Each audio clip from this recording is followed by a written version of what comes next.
Hey guys, what's up? This is MemberBoy16, and today I'm going to give you guys a review on my Razor Pocket Mod custom electric scooter. So, I got this, well, I actually got two of these for 80 bucks off of Facebook Marketplace, and when I got them, the batteries were shot. There was only one controller, one charger, and they were both pink.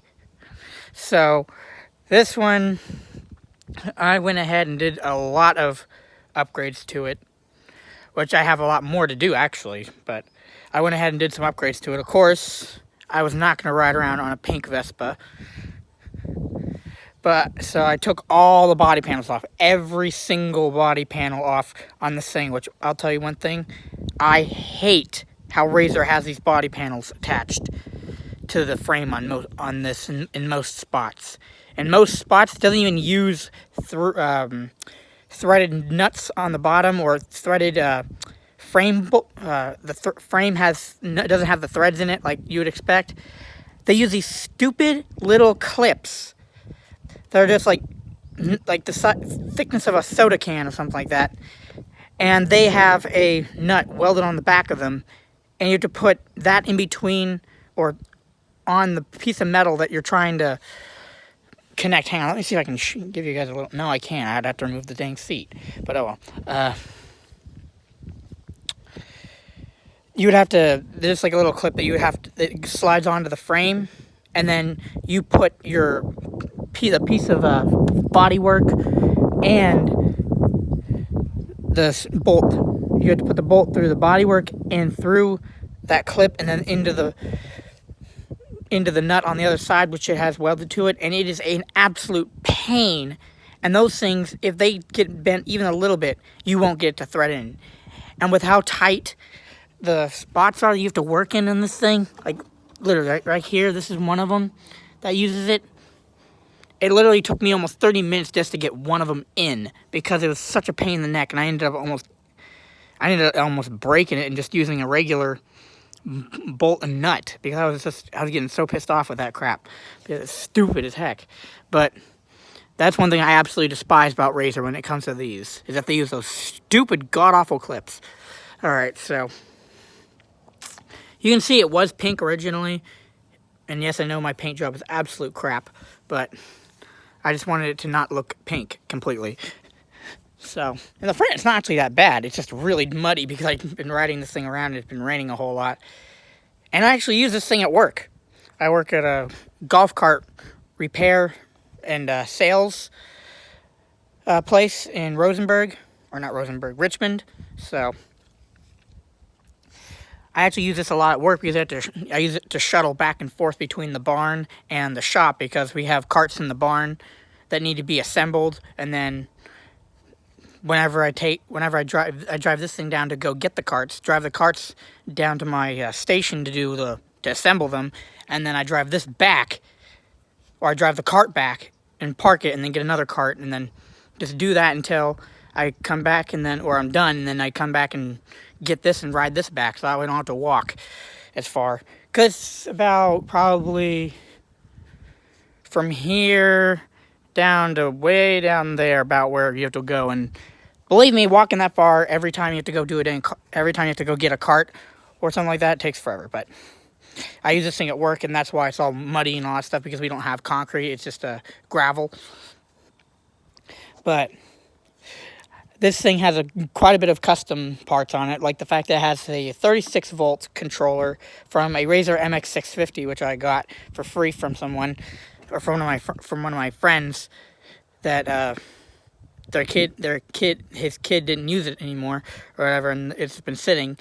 And unfortunately, the front suspension on it was gone, so I didn't even bother to fix it because it's just like, it would have been too much of a hassle to try to get a new suspension. I didn't want to spend money like that, and then so I just saved all the parts and put the controller in here. It's inside there, and then got the throttle. And of course, this thing originally is a 24-volt scooter, and I knew immediately that I was going to upgrade it to 36 because 15 miles an hour is okay for me, but it's boring if you want to be able to show off and all that stuff, because it's like for 15 miles an hour, people you're like, yeah, I can imagine this thing goes 15 miles an hour. They don't imagine that this thing goes 20 miles an hour now because it has a 36 volts battery pack in it.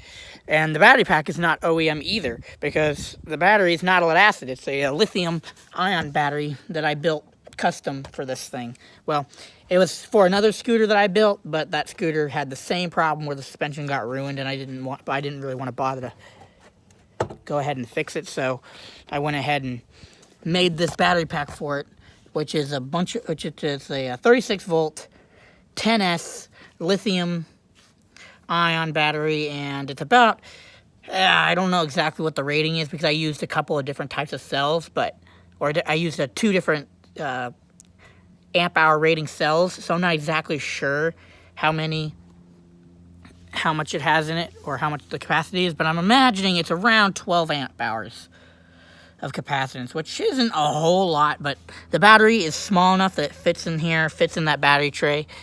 And if you look, it just barely has the clearance. I actually had to cut.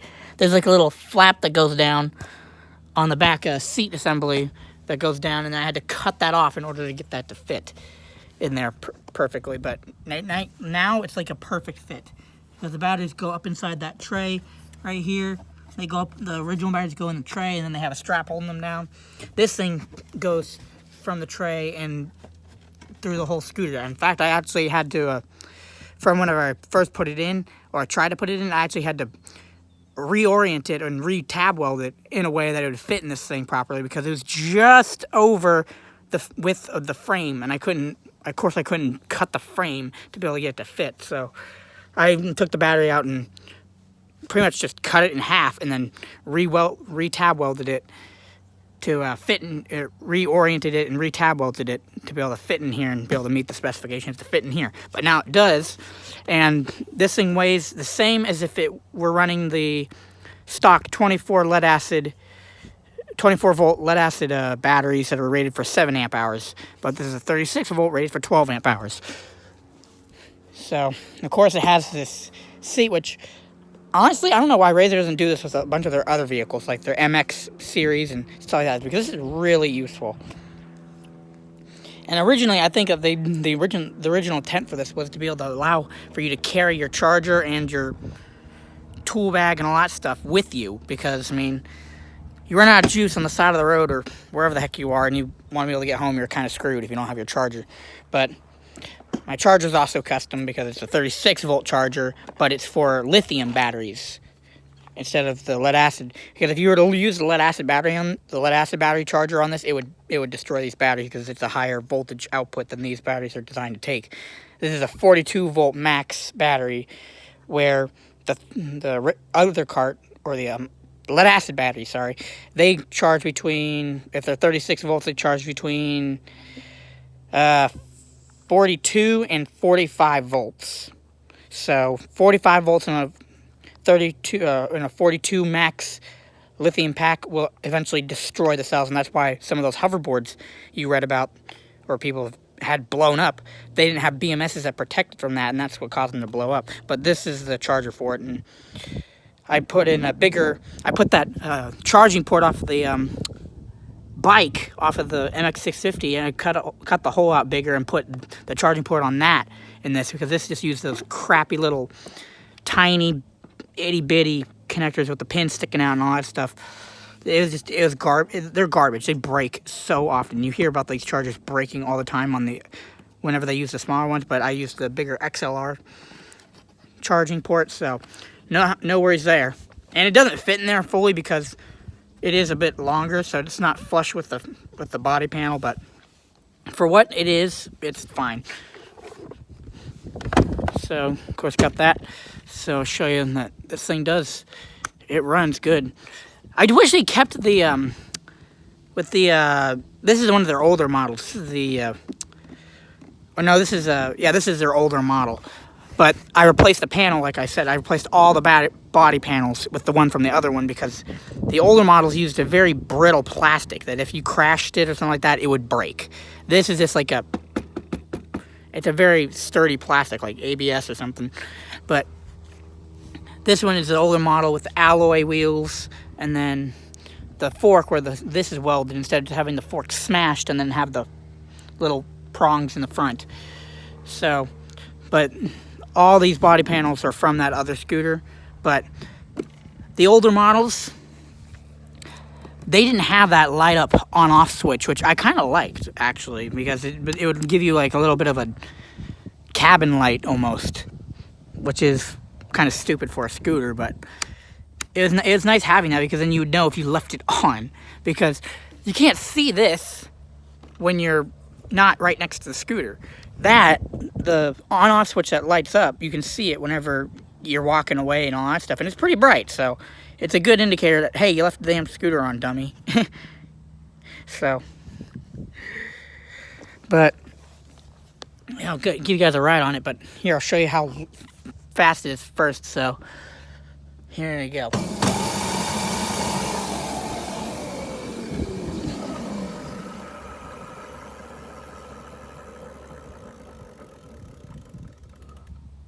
So, it's pretty fast. So, and another thing I'm going to be doing is, like you saw this light here, what I'm going to do eventually is I'm actually going to put a real light in here, because this is stupid. This is one thing that I have to say that Razor had a stroke when they did this, is they put this fake light on here when there was no light. They even had reflective material in there. I took that out because it was peeling off anyway. They even had the reflective material in there. And why did they skimp on the light? I have no idea. It's just like Razor had a stroke when they did that, but come on, get going. There you go.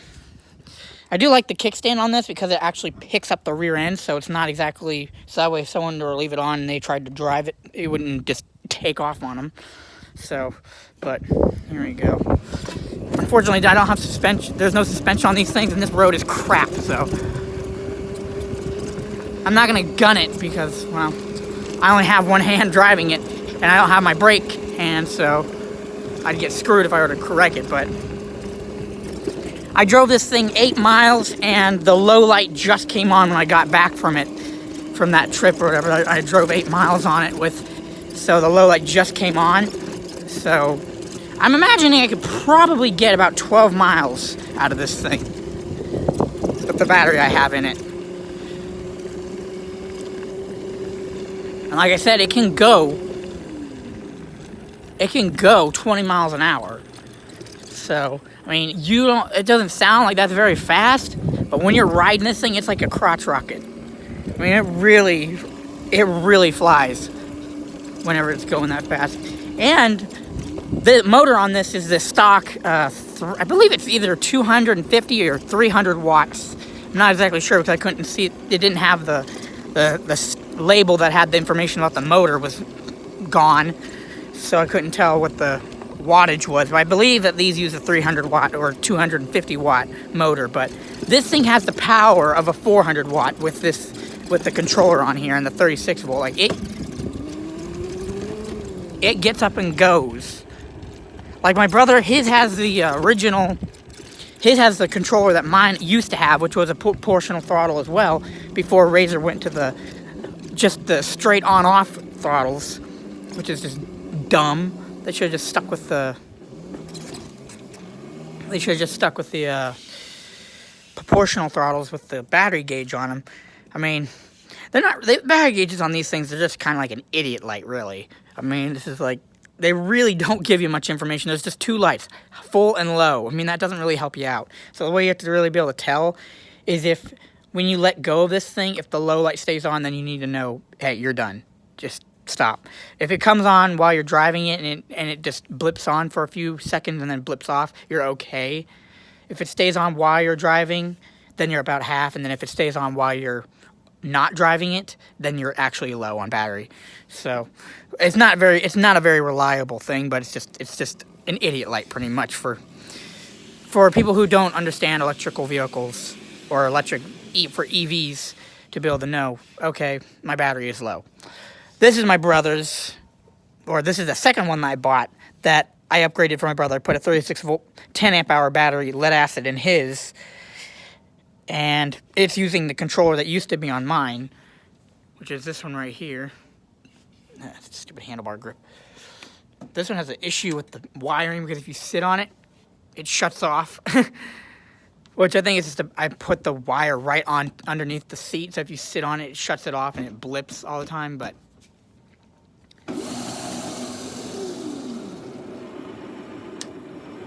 this one's his, but all the body panels that are on his were originally in mine. But you can tell. Yeah, you can tell this is more of an easy plastic to break, so that's why I swapped them out.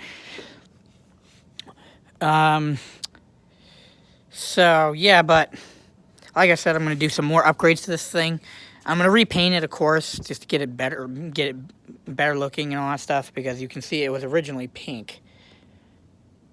So, but these things are pretty cool. So, I mean, if you can upgrade them and you know how to do it, by all means, do it, because it's really cool. Eventually, once this motor burns out, I'm going to put in the 650 watt motor from the dirt bike in this.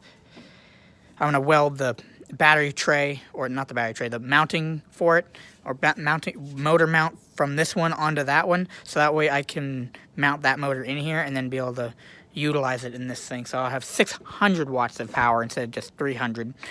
So anyway, I hope you guys enjoyed. Please don't forget to comment, like, and subscribe, and I will see you guys later. Stay cool, YouTube. Bye.